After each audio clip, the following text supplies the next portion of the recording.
అందరికీ జై భీమ్. ఈ మధ్య కాలంలో బీఆర్ఎస్ పార్టీ నుండి కాంగ్రెస్ పార్టీలోకి విపరీతమైనటువంటి వలసలు వస్తున్నారు ఎమ్మెల్యేలు, ఎమ్మెల్సీలు. దీనివల్ల కాంగ్రెస్ పార్టీకి లాభమా, నష్టమా? నేను నష్టమనే చెప్తున్నాను. ఎందుకంటే ఒక చిన్న ఉదాహరణ మీకు తెలియజేయాలనుకుంటున్నాను. మాది ఉమ్మడి ఖమ్మం జిల్లా. మా ఉమ్మడి ఖమ్మం జిల్లాలో 10 అసెంబ్లీ స్థానాలు ఉంటాయి. 2018లో 10 అసెంబ్లీ స్థానాలకు గాను 9 అసెంబ్లీ స్థానాలు కాంగ్రెస్ పార్టీ కైవసం చేసుకుంది. ఒక్క అసెంబ్లీ స్థానమే బీఆర్ఎస్ పార్టీ కైవసం చేసుకుంది.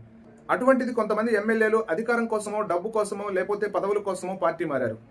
2023-24లో జరిగినటువంటి అసెంబ్లీ ఎన్నికల్లో ఉమ్మడి ఖమ్మం జిల్లాలో ఎవరైతే పార్టీ మారారో వారు ఒక్కరు కూడా మళ్ళీ విజయం సాధించలేదు. కనుక కాంగ్రెస్ పెద్దలు గమనించాల్సింది ఒక్కటే, పార్టీ మారిన ఎమ్మెల్యేలను ప్రజలు ఖచ్చితంగా ఓడిస్తున్నారు. ఒకటే ప్రశ్న కాంగ్రెస్ పెద్దలను అడుగుతున్నా, వచ్చేసారి గెలిచిన ఎమ్మెల్యేలకు టికెట్లు ఇస్తారా, లేకపోతే 10 సంవత్సరాలు జెండా మోసి ఈసారి ఓడిపోయినటువంటి అభ్యర్థులకు టికెట్ ఇస్తారా?